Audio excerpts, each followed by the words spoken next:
Thousands of years ago, hand-sketched illustrations first started appearing on old parchment. In all the world's greatest discoveries, few are more exciting than the ones found in books. Hundreds of these books have mystified even the smartest researchers and scientists for decades, hiding within them long-forgotten secrets. A few days ago, a post started to make the rounds on social media, detailing that police in Turkey had discovered a mysterious book. Photos were then shared to groups, where people then tried to translate what the book was about. A man by the name of Ayas said its rough translation details the mockery of man and other religions, saying that one part of it goes into detail about how those with good hearts won't prevail, and that there's higher forces at work. Another person by the name of Lorna backed this up, and said that this book shouldn't be read, detailing that they think it's written in the Hebrew language, and that it's actually a book that helps someone to summon higher powers.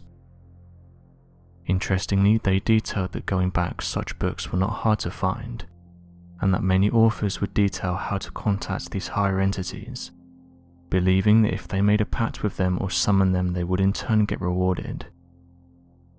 Another translator commented that if it was real, it would have been similar to other books that focused on dark forces, saying that it discredits the belief system in the Middle East.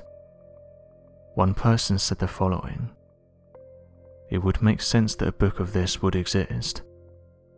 After all, this isn't the first time that something like this has been found within this region.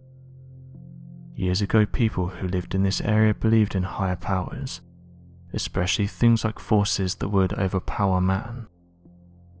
I can't read the translation, but I've read some of the comments on here who've said that they've translated it, and they note that it seems to mock everything that was happening in this region years ago, something that you would expect to see in a book like this. Another user though was on the edge, saying that there were some inconsistencies. They said the following: "The book is actually beautifully made. One of the reasons I'm suspicious is because of the wording and how it's laid out. My Hebrew does need work, but it goes hard on certain religions, wording that I don't want to repeat. It also goes into detail about the land and how everything will fall. The issue is people could have just created this from scratch. The wording is worrying, and it could have been done by someone who's not happy with how things are in their country. Although many questions still surround this book, there's other books that have been discovered that talk about similar topics. One is the Book of Saga. In the early 16th century, an unknown author wrote a written work about demonology. This treatise, entirely written in Latin, would eventually be known as the Mysterious Book of Saga, otherwise known as Old Uriel. No one would have known anything about the book if it wasn't for an Englishman by the name of John Dee. He was an accomplished mathematician, philosopher and astronomer, who also worked alongside the Queen of England Elizabeth I. Once he got hold of the book nearly half a millennium ago, he dedicated his entire life to unlock its mysteries.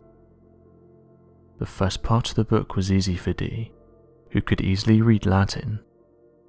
Within it, he discovered passages about the wildest spells, magic formulas and conjurations, and structures involving angels and demons. Yet it was the last part of the book that really tripped him up. 36 pages of some cryptic tables containing Latin letters. He knew that it must have been a code, potentially with a message. With that realization, he was determined to uncover it, no matter how far his methods could reach. He consulted his close friend named Edward Kelly, who was an occultist and spirit medium. Heavily involved in the supernatural and mystical, he immediately set to work with Dee. Instead of trying to spend hours closely interpreting the Latin characters, they instead summoned an archangel, or one of the highest ranked angels. As the angel named Uriel was present, the two friends asked him about the meaning of the final part of the book. Usually known as the Angel of Wisdom, Uriel spoke his words through Kelly's mouth. Yet his answers only brought forth more questions, as well as a haunting omen. He said that the book came forth as soon as Adam entered the Garden of Eden, and that it could only be understood by Archangel Michael, the leader of the army of God against forces of evil. Even more chilling was Uriel's statement that the book of Saga was cursed. If one were to uncover the meaning behind the tables and their codes, they would surely pass away 2.5 years later. As time passed with fates lingering in the air, Dee was never able to find out the meaning. The book even disappeared in the late 1610s, thought to be destroyed or forever lost. It wasn't until 1994 when a copy of the book was discovered in the British Library in London, among a heap of other ancient writings. 400 years after Dee passed away, the book had finally resurfaced. It was found by none other than American historian and professor named Deborah Harkness, who studied John Dee and wrote her PhD thesis on his life's work.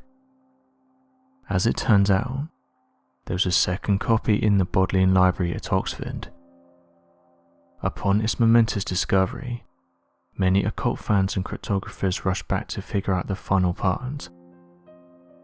After many years of deciphering, one man by the name of Jim Reeds found the answers in 2006.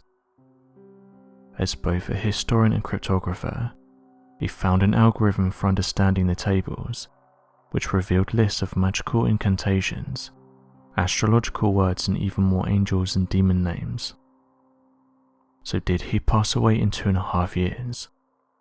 As a matter of fact, he's still alive today, but whether the curse remains true we'll never know. Reed has never managed to interpret the tables, as the curse says its victim must do.